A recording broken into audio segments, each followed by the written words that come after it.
Sylhet gas ক্ষেত্রের ১০ নম্বর কূপে ৪টি স্তরে ৪৩ থেকে ১০০ বিলিয়ন ঘনফুট গ্যাসের সন্ধান পাওয়া গেছে বলে জানিয়েছেন বিদ্যুৎ, জ্বালানি ও খনিজ সম্পদ প্রতিমন্ত্রী নসরুল হামিদ। এছাড়া সেখানকার একটি কূপে জ্বালানি তেলের সন্ধান মিলেছে বলেও জানিয়েছেন তিনি। রোববার সচিবালয়ে নিজ দপ্তরে প্রেস ব্রিফিংয়ে সাংবাদিকদের সঙ্গে আলাপকালে তিনি এ তথ্য জানান। প্রতিমন্ত্রী বলেন, সিলেট ১০ নম্বর কূপে ২,৫৭৬ মিটার গভীরতায় খনন সম্পন্ন করা হয়।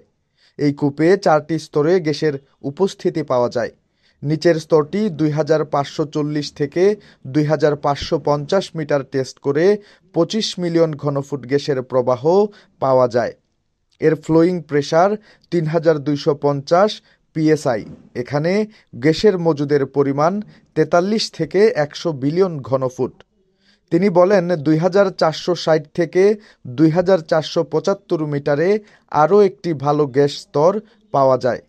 এখানে টেস্ট করলে ২৫ থেকে ৩০ মিলিয়ন ঘনফুট গ্যাস পাওয়া যাবে বলে আশা করা যাচ্ছে। ২,২৯০ থেকে ২,৩১০ মিটারে গ্যাসের উপস্থিতি পাওয়া যায়। এছাড়া ১,৩৯৭ থেকে ১,৪৪৫ মিটার গভীরতায় আরও একটি জোন পাওয়া গেছে, যেখানে গত ৮ ডিসেম্বর টেস্ট করে তেলের উপস্থিতি বোঝা গেছে। প্রাথমিকভাবে এর API গ্রেভিটি ২৯.৭ ডিগ্রি। সেলফ প্রেসারে প্রতি ঘন্টায় ৩৫ ব্যারেল তেলের প্রবাহ পাওয়া যায়। পরীক্ষা শেষ হলে তেলের মজুদ জানা যাবে।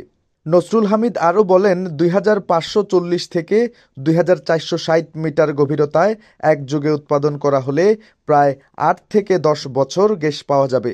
গড় ভারিত মূল্য হিসেবে এর মূল্য প্রায় ৮,৫০০ কোটি টাকা। যদি ২০ মিলিয়ন ঘনফুট হারে উৎপাদন করা হয়, তাহলে ১৫ বছরের বেশি সময় এখান থেকে গ্যাস উত্তোলন করা যাবে।